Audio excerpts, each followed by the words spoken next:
Hello, Internet, and welcome to episode 243 of Verbal Graffiti with your host, Brian Glass, a.k.a. the B-Man, the People's Degenerate. K-pop. Have you listened to it?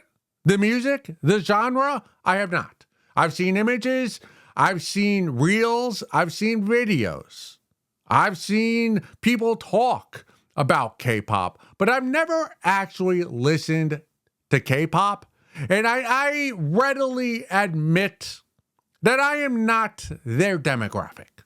A stand-up comedian, a white stand-up comedian in the United States over the wrong side of 40. I am not the demographic for K-pop. But I don't know anybody else either. And I run with younger crowds who do listen to K-pop. I don't know anybody who listens to K-pop regularly by choice.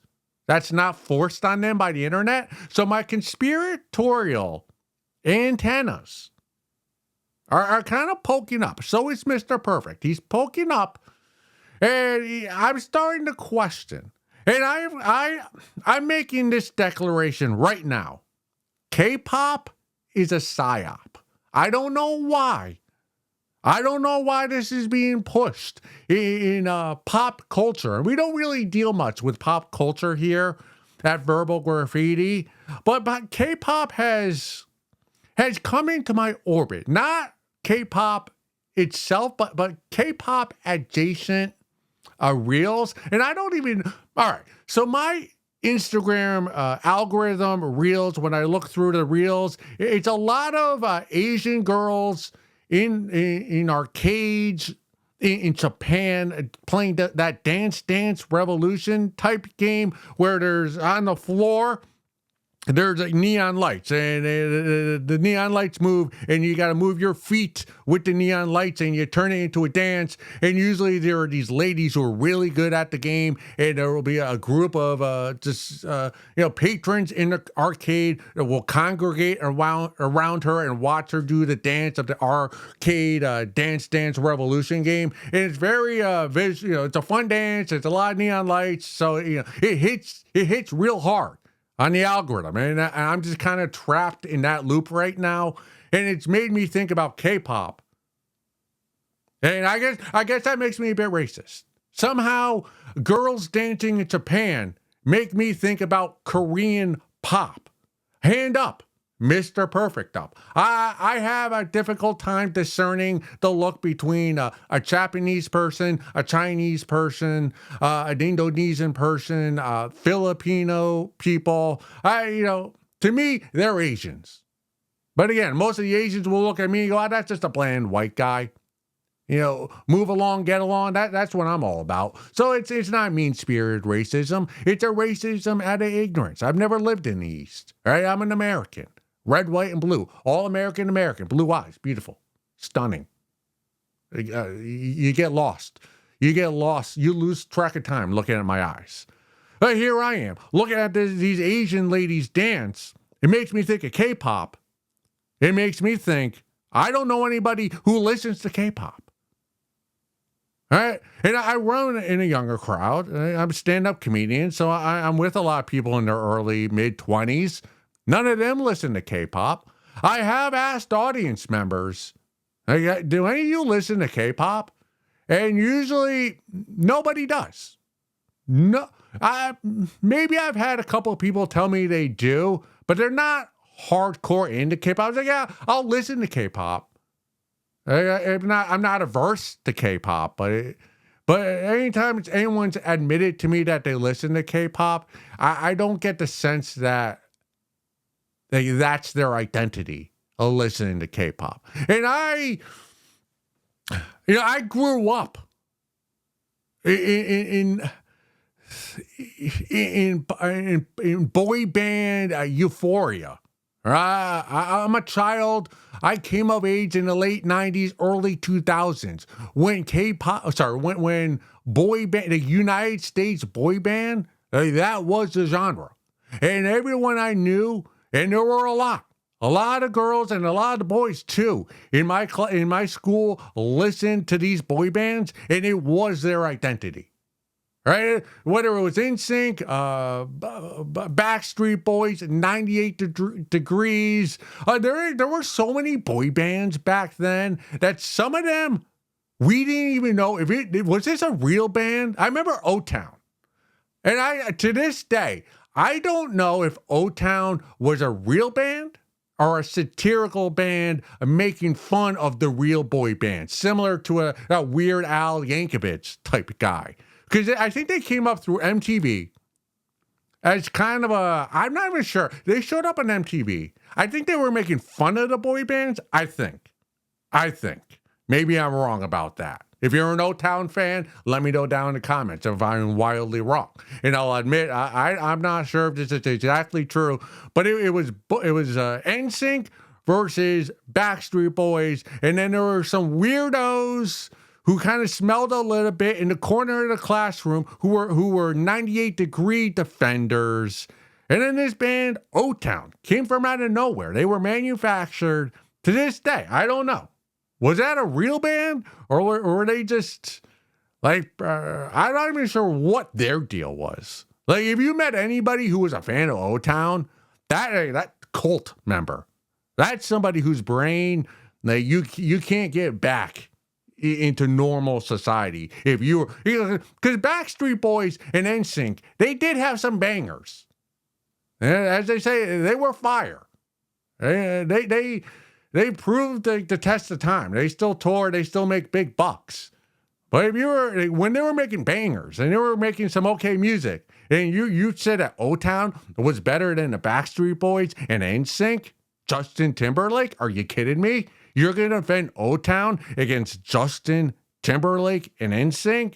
Like, please leave the classroom. You're expelled immediately. But I'm just saying all this to say is I wasn't even a huge fan of those bands, but, it's part of my upbringing. It's in my blood. It's in my lineage. It's impossible to be in your early 40s now and not know what the craze was like during the height of boy band. NSYNC, Backstreet Boys. So I know what that's like when boy bands are a real thing, a real phenomenon. And I'm not feeling out with K-pop. I know I'm on the other side of the world. I've never been to Korea, North or South. So maybe it's different there. Maybe it is a real thing in South Korea. But then the question arises, if it is a big thing in Korea, why am I hearing about it in the United States? So there are these boy bands. And I look at some of them. I guess they're hot. I guess these guys are hot. I guess if you're a Korean, if you're a teenage babe in Korea, you're fiddling yourself to these Korean pop bands. Like, I could see that. I could see that. But why is this becoming an international thing? I don't know. And I know the Asian men are having a glow up. The Asian men are starting to mog all men. I've noticed this. When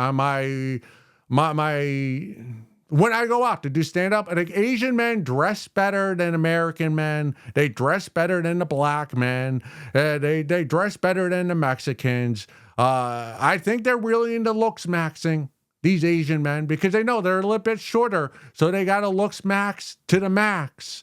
And if you're blessed enough to be a 6 foot or above Asian man, like, you're just getting all the poon, all the sniz. Like, there's no higher status in the United States today than having a tall Asian boyfriend that has the V-taper body type. Like that, and there aren't many of them. But the ones that are out there, they're mogging us all, and they're stealing all the honeys, all the babes. And well-deserved, too, because they're good-looking guys, they're young, they're chads. But, so maybe, I don't know, maybe the good-looking, maybe the Asians, I I am of the belief, 100%, this is no BS, that K-pop is a psyop, at least here in the United States. But maybe the Asian men in America are trying to convince everybody, all the other babes, that K-pop is a big thing here, so that the babes in America, Korean, white, black, all that, Hispanic, will be more attracted to the Asian men. They're like, well, hey, the K-pop is the biggest genre of music right now. Look at how crazy all these Korean babes are going goo goo gaga over these boy bands in Korea. So you should like us. And maybe they're the ones, like the Asian men in America, they're the ones who are doing the psyop. That's what I want to know. I mean, logically, that does kind of make sense. That's kind of a smart way to get American babes into you. Say, well, hey, K-pop's the biggest genre. Those are the hottest guys. Those are the guys who are their panties being thrown on stage at them. You should want to fuck us. Does that make sense? Makes sense to me. But who else could be behind the psyop? I don't understand. Because I've never listened to a K-pop song. And if that's the biggest genre of music, how could I not have heard any of it? I've seen it. I've seen the dancing. I've seen the group dance, but I've never actually listened to an entire K-pop song that slaps. Or one that doesn't slap. Very odd. I don't trust it. There's also a subreddit dedicated to Switzerland not being a real country, that it doesn't exist. And I kind of fuck with that. I fuck with that. Because I've never been to Switzerland. I want to go to Switzerland. Anytime I've told somebody, yeah, I want to do a vacation in Switzerland, the response I always get is, oh, it's super expensive. You don't want to go there. Like, it's beautiful, but it's so expensive. There's so many other places you should go in Europe before you go to Switzerland. And are they trying to get me off the Switzerland path so I don't find out that Switzerland actually isn't a country? It was just made up. It was someone's imagination and it never existed. It's not there. Really, when you start thinking about it, how many people do you know who have vacationed or visited Switzerland? Not many. Not many. London, France, Belgium, Moscow, fuck Russia. I know more people who have been to Russia than been to Switzerland. It does make you think. And all these countries in the world, are they really all there? Or did someone in UN just for shits and giggles make up a country and then everyone just kind of, oh yeah, that's a place. Switzerland and K-pop. I'm skeptical of them both. Moving forward. Okay. This one comes from the subreddit Getting Bigger. The sex, the confidence, it's worth it. A lot of newbies seem to ask almost daily, is it worth it? The simple answer with zero doubt is in bold. Hell yes. Increased confidence? Yes. Better sex with your partner? Yes. Was thinking about this last night after a great sex session with my wife. Earlier that evening, after a full day with the Forte ADS in the red zone, about 10 hours, I tested the length and it just crossed the 8-inch BPEL mark, which felt super confidence inspiring. I popped an additional Cialis 5 milligrams and thought, I'm going to fuck so hard and long tonight, pun intended. She's been running a lot, so started with a leg massage, clit massage, and went down to get her off and open her up so she could take the length, and then we had amazing sex, and her nails were in my shoulders, arms, even my thighs, pulling me deeper, and that all started and increased the more due PE. The bigger I get, the more she wanted it. Okay, so I had to do some research for this one. Google. I just go. What is what did he call it? Forte ADS in the red zone. I think those are illegal pills that you buy off nefarious websites that don't end in .com. You know, sites that end in like .au in Germany are islands that we don't know whether they're real or not. They just have a P.O. box there. So the type of pills you buy at a gas station, like a Blue Chew, but a generic brand. You go to a gas station, the Indian guy behind the counter, the guy who doesn't care about your health. This is the type of medication this guy's taking, or enhancement, PEDs for his penis that he's taking, and he's advising us all to take them. I would have loved to hear his wife's grading card on the amazing sex that was had last night. I'm very curious to hear if his scouting report and her scouting report and how similar or different they are to each other. This guy seems a bit delusional, a bit of a narcissist. But again, if you're buying dick pills off a nefarious website, you're a bit in your own head. So I'm a bit dubious that he cares about his wife's pleasure. It seems as though he cares more about how he looks in the mirror than he does anything about his wife. But hey, well, we can't read her scouting report. We can only go by what he said. And what he said, the sex last night was amazing. And because of all these supplements he's taking, he surpassed the 8-inch mark. Now, let me ask all the babes. And we now have 73 subscribers here at Verbal Graffiti. So to all of you, thank you. We appreciate you being on this corner of the internet. I'm not sure if the internet has corners, but this little space of the internet that we call Verbal Graffiti, thank you for being here and being a part of this project. We really do appreciate it. But if any of you 73 subscribers or any of you watching, listening to this, that happen to be a babe, you have a sniz.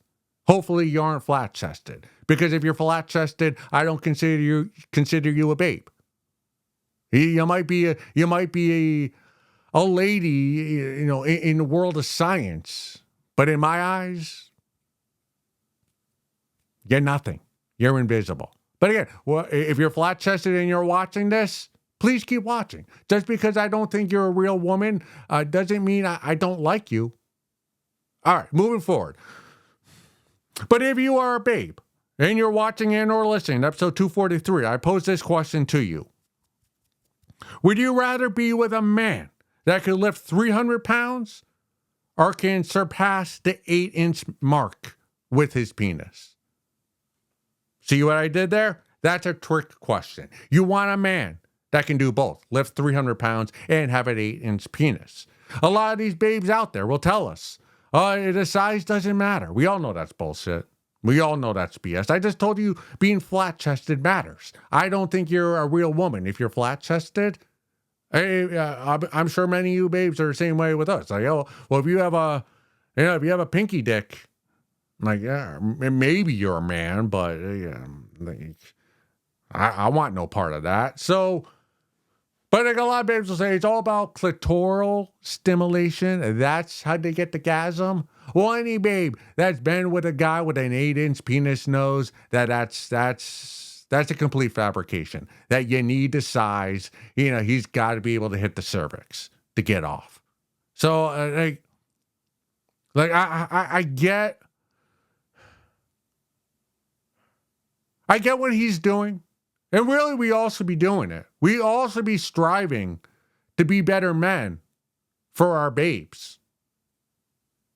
All of it, and even if she's flat-chested. Like, even if you're with a flat-chested babe, you should still be taking supplements to make your penis larger than it currently is. Because that's the gentlemanly thing to do, right? We were raised to respect all people, especially women, people of the opposite sex. Ask yourself this, if you're John. I mean, are you respecting your lady if you have one? If you're not taking supplements that are legal or perhaps not approved by the FDA to increase your manhood?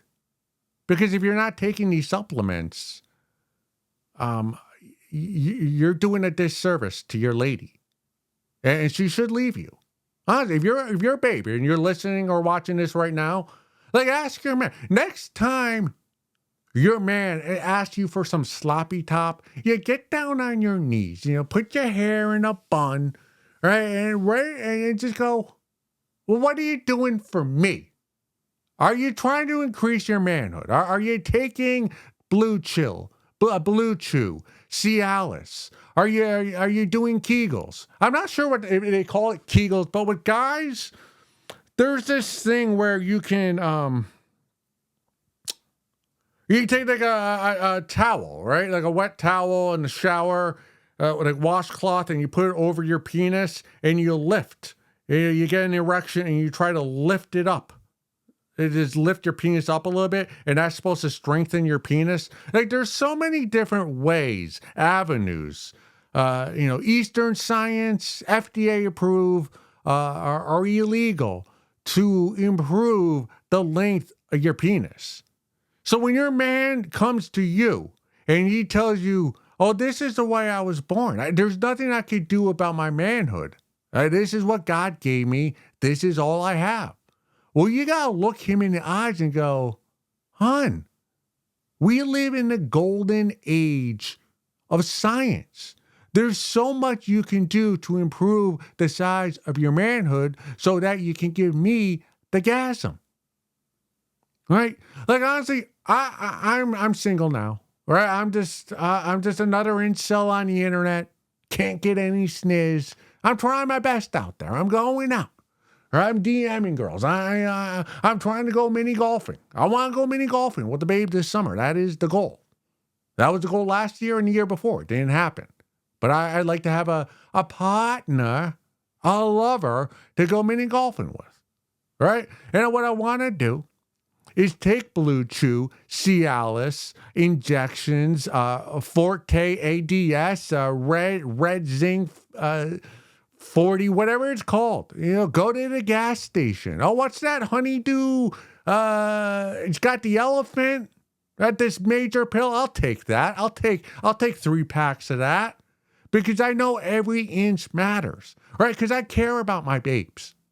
And I want to be able to puncture their cervix so that they can get the gasm that they deserve, that they warrant, that they need. We also be doing that. Right, so when your guy's not able to hit the spot because he's not man enough for you, you gotta tell him to hit the gym, do some Kegels in the shower, take some illegal substances, go get yourself get some drugs from Germany, from Russia.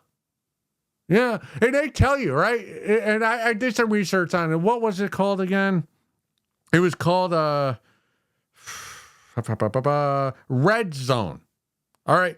Red Zone is not FDA approved because it has whatever all those dick pills have in it, Cialis and Viagra. Like, it has whatever is the compound in those drugs. It's in Red Zone.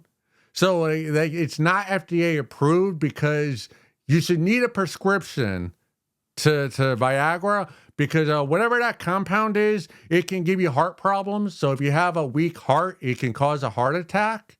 So if you buy them from a website without getting a prescription and you have a heart problem, it can cause a heart attack and you can die. To that, I say, that's a risk worth taking. Like, as a guy, hell, even as a babe, what do you want out of your man? Do you want his heart to continue to beat, or do you want his penis to be an inch longer with these illegal drugs that he takes to help increase the size of his manhood? I think most babes would say, if no one was judging them, to go, yeah, I want the extra inch. right? Because that in 2026, it's all about getting an edge against the competition. So you got to take any risk you can to get a bigger dick. Right? And you got to start working ASAP. Tomorrow morning, go into debt to buy these dick pills illegally off of some weird website that does not end in .com. Go on Reddit, find some of these places. It's easily found. Not going to tell you here. But you got to be doing that. You got to risk a heart attack to increase the size of your penis. So what's a heart attack?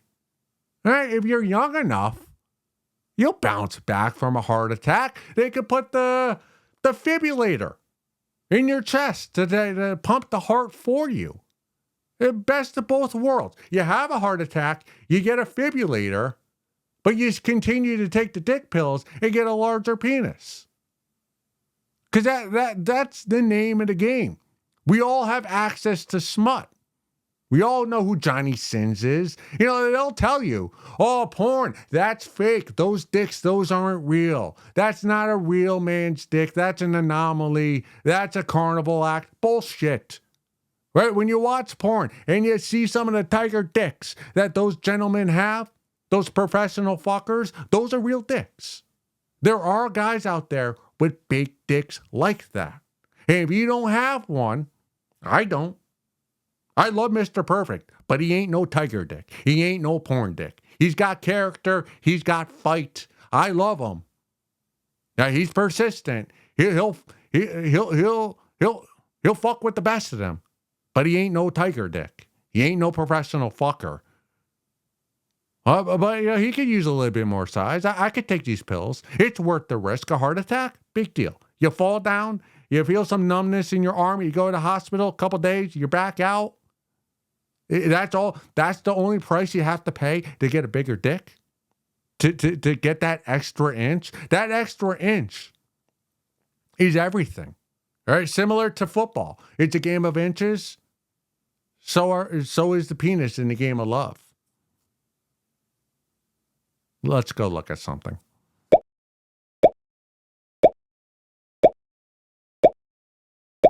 Colbert and the Late Night Show are no longer. R.I.P. IP to them. I really have no opinion on the matter. It's funny because I'm a stand-up comedian. All my friends, all the people I associate with, for the most part, are stand-up comedians, and we never talk about late night TV. So I'm not surprised that one of these shows went under, down like the Titanic. It's not surprising to me at all. The only thing I will say that kind of, that was interesting, was after the show was canceled, Colbert and the Late Night Show, Colbert, there was a photo going around the internet with Colbert and his entire cast, people who worked on the show inside of Ed Sullivan's studio, which I've always wanted to perform at. I wonder what they do with that studio now that there's no late night show. Interesting to see what happens with that. Because I still want to perform there. But they were showing the Colbert and his entire staff. And I think there were over 200 people. Like, there were a lot of people in the photo. And once I saw that photo, they was, oh, that's why the late night show isn't funny. Or I guess now we say wasn't funny. Like, Colbert himself is probably a funny guy. He was funny on the Colbert Report on Comedy Central back when Bush was president. But a larger staff and a larger budget does not equate to funny. I've mentioned this several times before. But the best funny comes from 2 or 3 people, 5 max, and a minimal budget. Like, the best funny things you see on the internet consistently are usually just 2 or 3 people who have synergy, their minds meld together, their comedy minds, and it's 2 or 3 people just kind of brainstorming together ideas, have no money, and then they put together a sketch, a joke, and they put it out on the internet, and that's funny. Right? There's a reason why a lot of stand-up comedians are super funny when they're young and they're broke, but as soon as they get fame and money and access, they cease to be funny. Because money and funny don't go together. So when I saw how bloated Colbert's staff was, and just allegedly how much money he makes, it kind of makes sense of why that wasn't a funny show. Again, I never watched it, or hardly ever watched it, hardly watch any of the late night shows. But just for those of you who are not in the know, who are not in the biz, just remember that. Real funny, the best funny out there, the best formula is just a couple of guys, maybe a couple of gals, usually guys though, and just have no money to what it is they're trying to do. Moving forward. All right, this next one comes from the subreddit Economic Collapse. Economic Collapse? How do you pronounce it? I say Economic Collapse. A recipe for fucking disaster. I have lost close to goddamn 30% of purchasing power since I started working. College stint helped me get a better wage, let alone a better job. It would have been a recipe for disaster if I stayed. That's why I quit. I am unemployed girly now. It no longer matters what I try, so I won't. It no longer matters what I studied. The world knocks me down every time I try to get up, so I won't. I'm joining the 46% of China's unemployed youth in bringing a rat person. Money no longer has any power over me, and I'm not giving money any power. A 4-year prison sentence was a better use of time than a degree.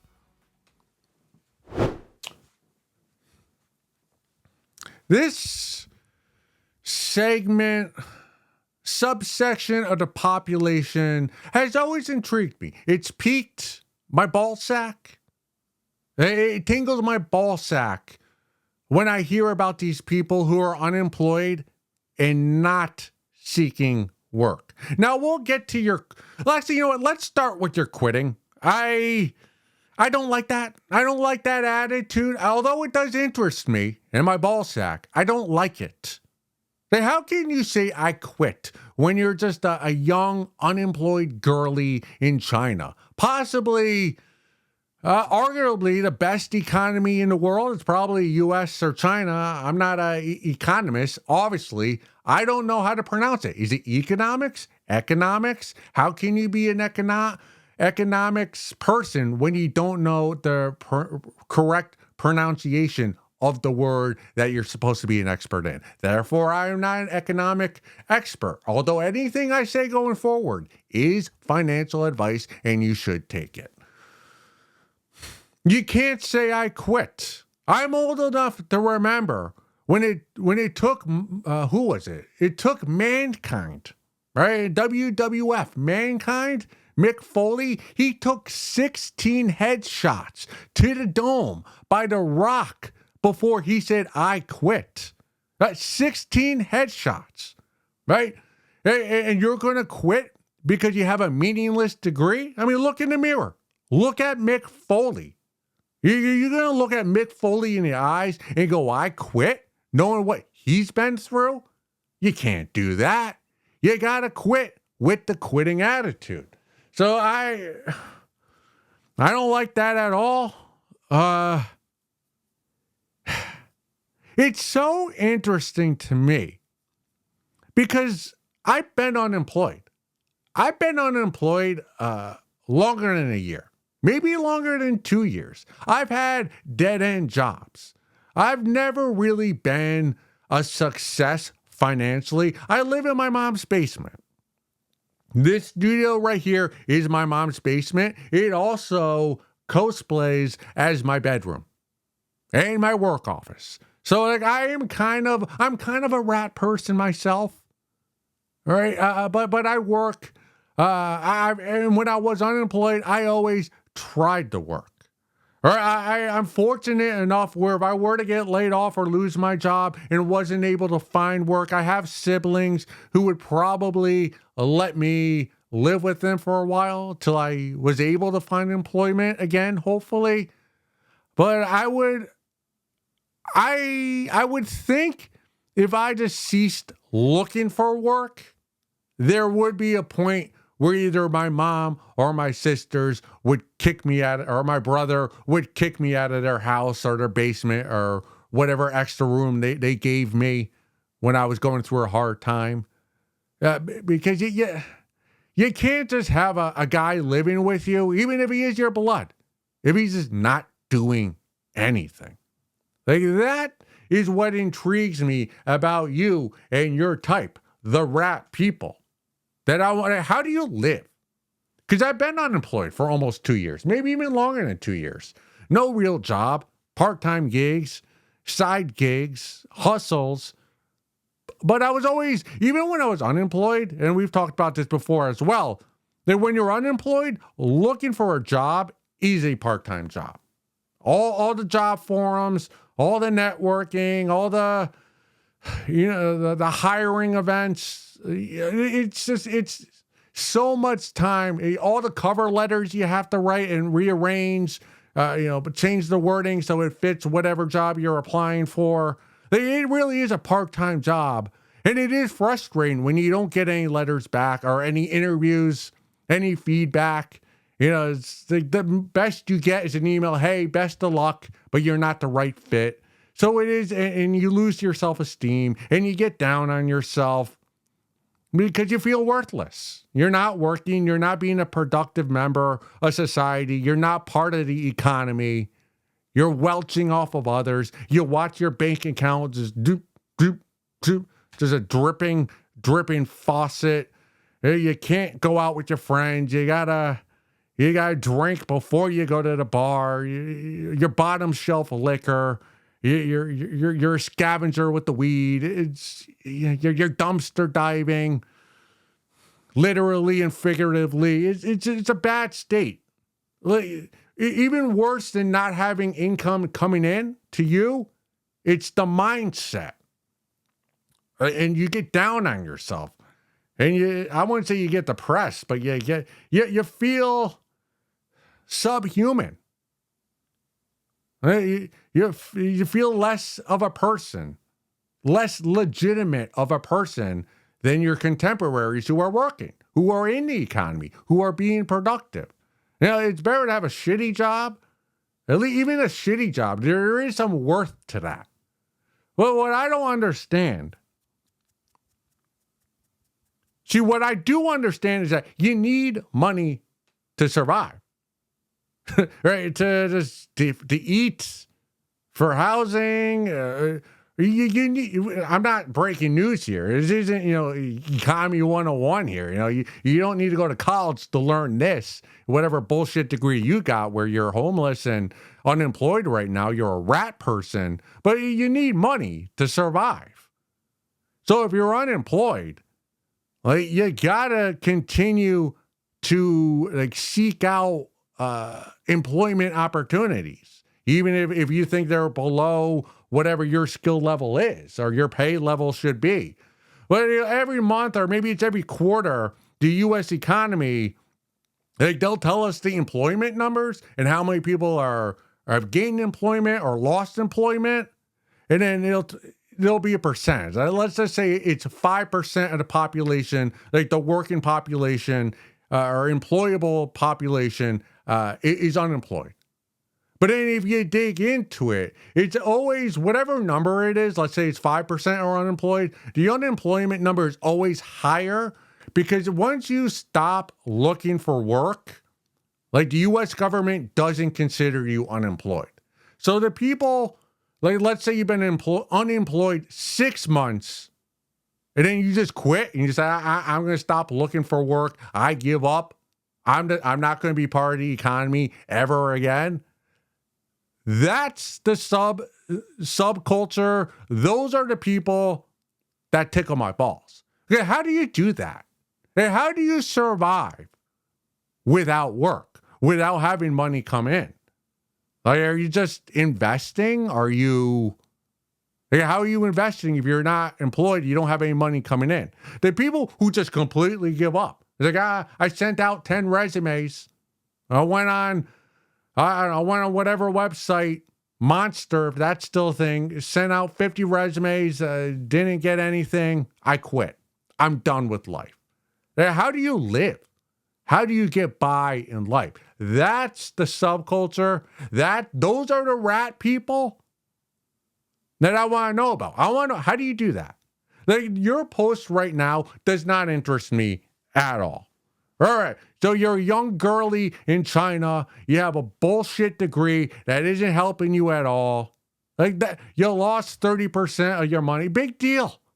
Big deal. I put like all my money into Bitcoin, and in less than a year, it lost 75% of its value. That's what you're supposed to do when you're young. You put your money in something risky. Either you become rich, or you become rich, or you become a bum and you try to raise yourself back up. So you lost 30% of your value. Whatever, go fuck a few strangers, go to the bar, get a weird job, get an extra dirty martini, and have a good time the next 10 years building yourself back up. That's what being young is all about. But what I want from you is to continue to be a rat person and for the next 5 years and do a diary each day of what it is you do when you're unemployed and you're not looking to gain employment. That's the lifestyle. I don't want to be part of that lifestyle, but I'm interested in knowing how that lifestyle survives to tomorrow, because eventually the money runs out and your family and people who help you out, they kick you out. So that's what interests me. So get back to us in 5 years and keep a diary of you being a rat person. And to all the people out there, and let's be honest, most of the people who are fans of verbal graffiti are rat people, are unemployed, have given up seeking employment, have no future, no hope, have nothing going for them. So I'm asking all you fans of verbal graffiti, how does this work? I don't know. Go suck a fat one.